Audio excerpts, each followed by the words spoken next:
Land of lush green forest, home to 5 ethnic groups with diverse languages and cultures.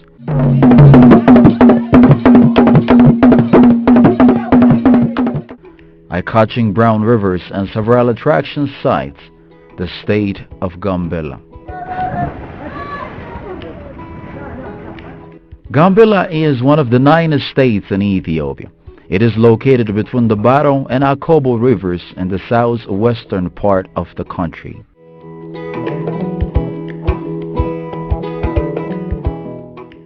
Baro is the most influential river in the lives of the local people.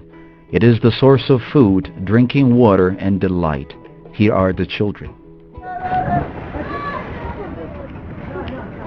Originating from Ethiopian highlands, Baro flows 306 kilometers west to join the Pibol River.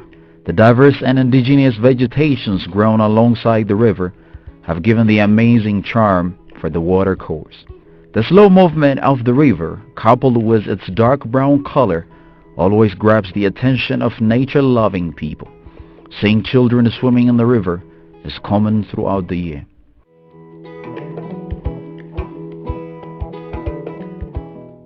The Baro River crosses the state's capital, Gambela. The wonderful full-size bridge built on the river is a landmark of the town. It has enhanced the smooth transportation of the people for many years now. The cars, the motorbikes, and other vehicles freely move over the bridge, giving additional beauty for the town.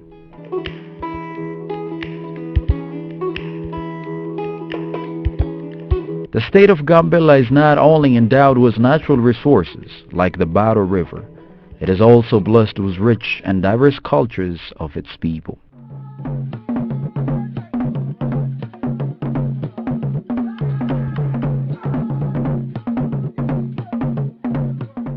There are 5 nations, nationalities, and peoples who predominantly live in the state of Gambela. The Anywa people are among the nationalities that have been living in the area for centuries now. Most of the Anywa live in Abobo, Dima, and Gog districts. They mainly depend on agriculture to make a living.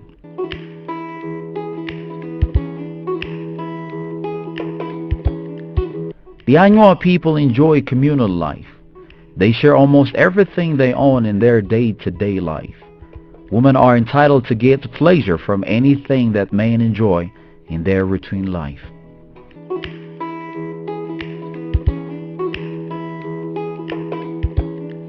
Just like other nations, nationalities, and peoples of Ethiopia, the Anywa have their own traditional clothes. Most of their outfits are decorated with beads.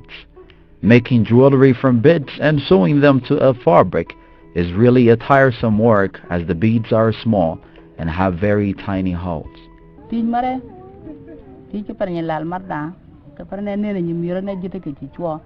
As you can see, this is Anywa's traditional clothes. It is very attractive, but the work is extremely tiresome. It might take up to 3 months to finalize one piece, working the whole day, every day.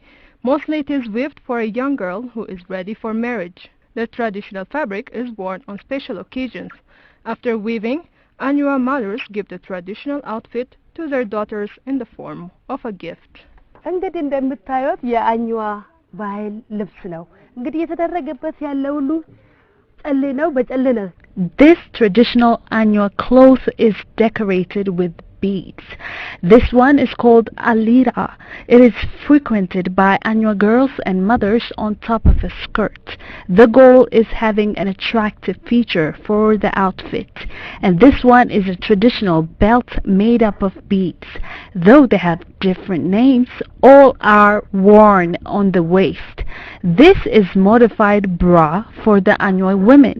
Its design is customized by sewing beads on the yarn using a needle. All the beads on the neck of this woman are jewelries of the Anywa girls and women.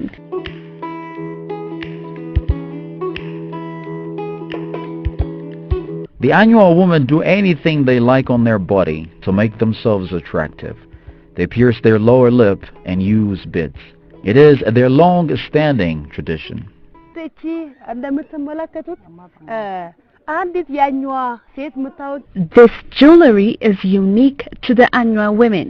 Unmarried women wear the jewelry on their lower lips, but most of the time it is worn by the girls. ልጃገረዶቹም እንግዲህ መጀመሪያ ለጋብቻ ወንዶቹ ሲጠይቁ In our tradition, when a man asks a young girl for marriage, she won't accept the proposal on the very first day. He has to come again and again to get her hand. If she refuses, the man grabs this jewelry and pulls her forward. She would not reject him afterwards. It's our long-time tradition. We are maintaining it and will pass it on to the next generation.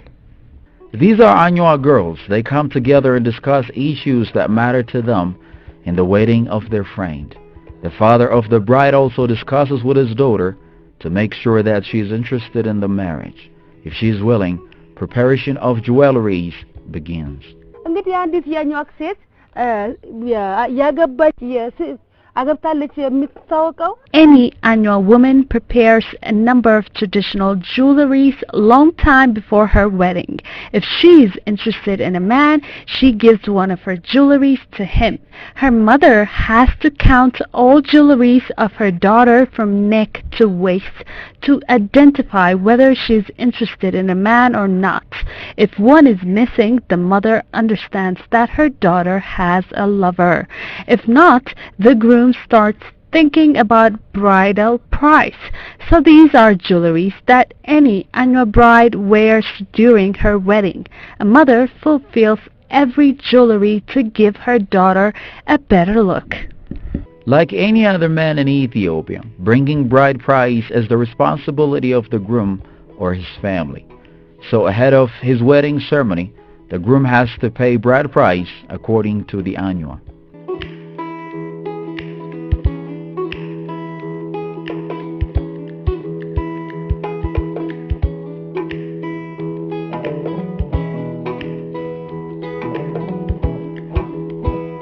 Now the groom's family is going to present his bride's price to the bride's family.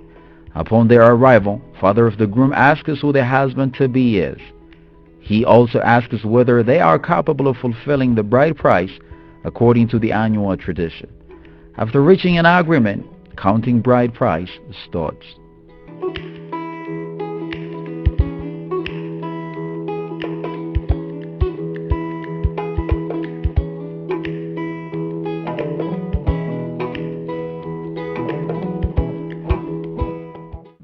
በባላችን መሰረት ደሞኝ ለትሎች የሚቀርብ ነው In our culture, beads are presented as an important bride price. They represent people. For instance, 20 pieces of beads represent one person. 200 pieces represent 10 people. The beads given as a price are complete and we have accepted it. This traditional necklace called angel is also complete and we have accepted. This spear is also very important as a bride price. እንደምትመለከቱት እቺ ፊታችን ላይ የቆመችው ያ አንዲት ያኛዋ ልጃገረት ናት እቺ ያገብታለች በቅርብ ጊዜ ያገባች ያኛዋ ሴት ናት As you see, this lady is one of the Anywa girls. She got married recently. The one beside her is her friend and best maid. What distinguishes the two are the jewels the bride has on her forehead. All these traditional ornaments from head to toe are very important. They are one of the expressions in the Anywa culture.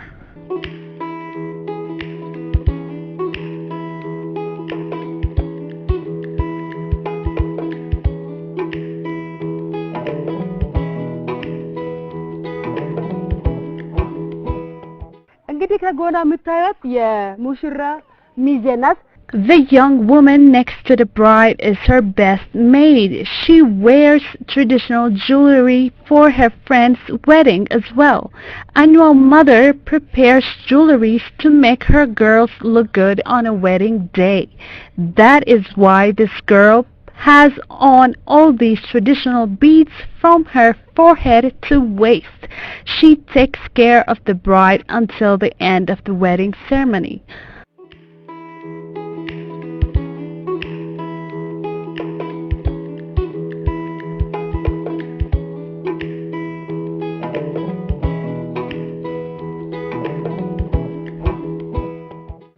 Nuer people of Ethiopia are the other nationalities that have been living in the state of Gambela for many centuries. They are largely livestock dependent and mainly live in Akobo, Jikawo and some parts of Itang districts.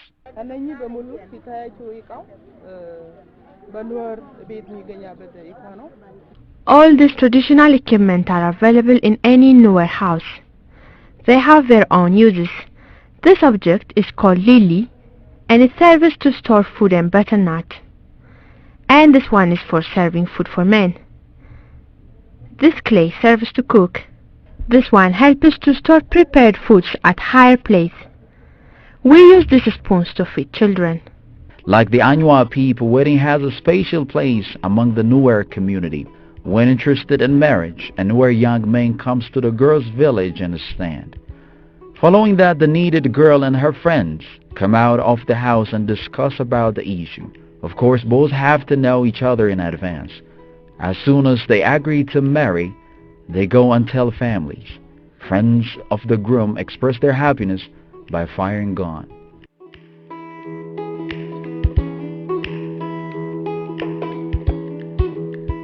Once the marriage is certain, families from both sides get together to talk about bride price.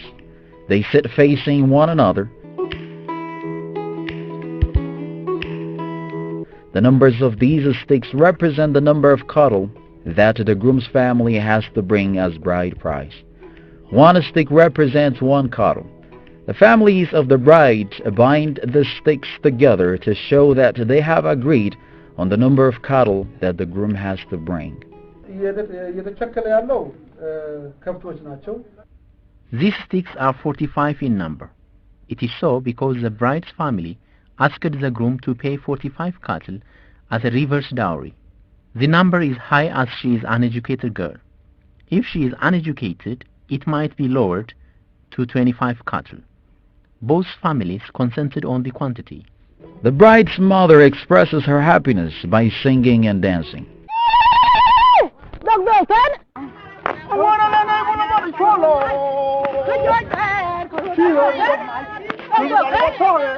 There is one thing that the bride has to do before her wedding. She has to officially separate from her former boyfriend.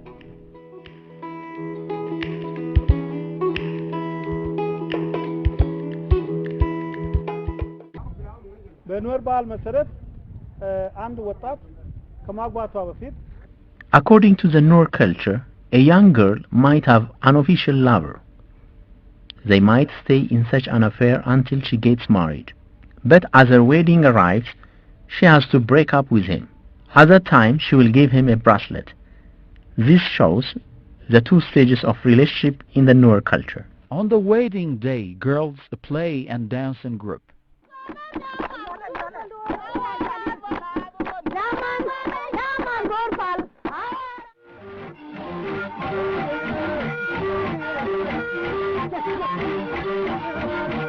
The Como people are the other nationalities in the state of Gambela. They also live in the state of Benishangul Gumuz.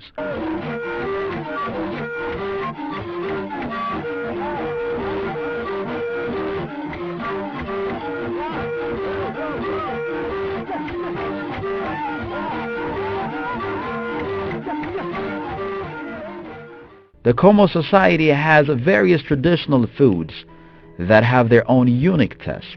Just like many other African communities, porridge is common in the house of any Como. The process of making porridge is somehow long, especially for the rural communities that have no grinding mill. So any Como woman has to first thresh the maize traditionally.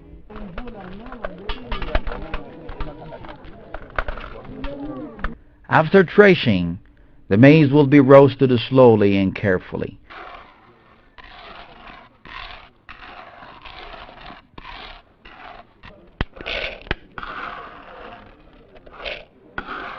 Grinding the roasted maize traditionally is the step in the long process of making porridge.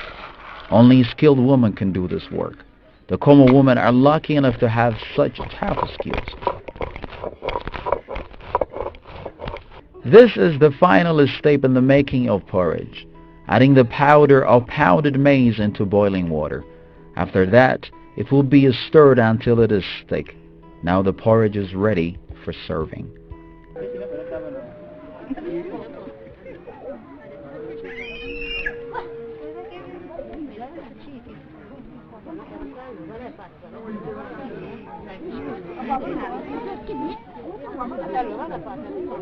There is another traditional food in Como, eaten along with the porridge.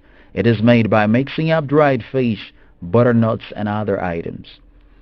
This chili pepper-like vegetable is called amula in Como language. It serves as the emulsion when dried fish and nuts are mixed. As a farming community, the Comos use sesame and nuts in every cooking.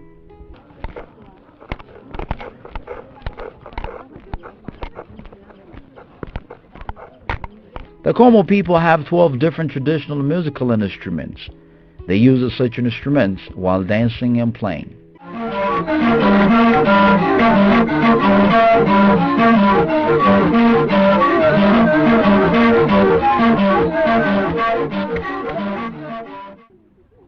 ጥሩ ምናልባት አሁን ከጅምሩ ስንጀምር እዚህ የሚታዩት በአንደኛ ደረጃ የሚጫወት የሙዚቃ መሳሪያ ነው።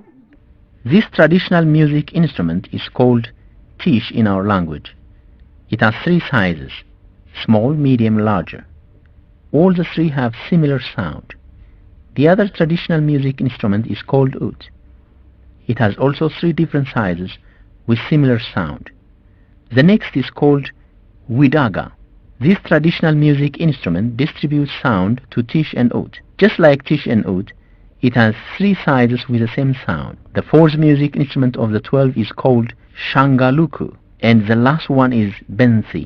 It has a louder sound compared to other 4 traditional music instruments.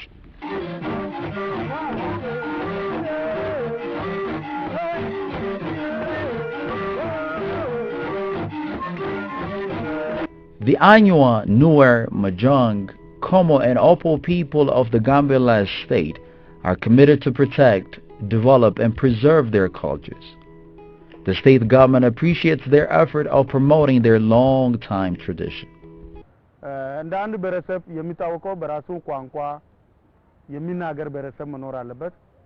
Each and every nationality of the peoples of Gambella is free to use its language, promote its culture, and protect its customs, traditional materials, and their foods. In this regard, I would like to appreciate the efforts of the Anywa people in promoting their language, culture, and traditional materials. This has to continue in the future. There was a time when our cultures were forgotten because we don't take care of them in the past. Similarly, the Nuer people should protect their culture, especially cultural materials, language, and costumes. Promoting culture has to continue because we have to show who the Nuer people of Ethiopia to others. The Majang people also have to do the same. So does the Opo people. The effort of these people in showing their traditional dances, languages, and cultural clothes is something that deserves appreciation. Similarly, the Como people are known for their traditional materials and house building.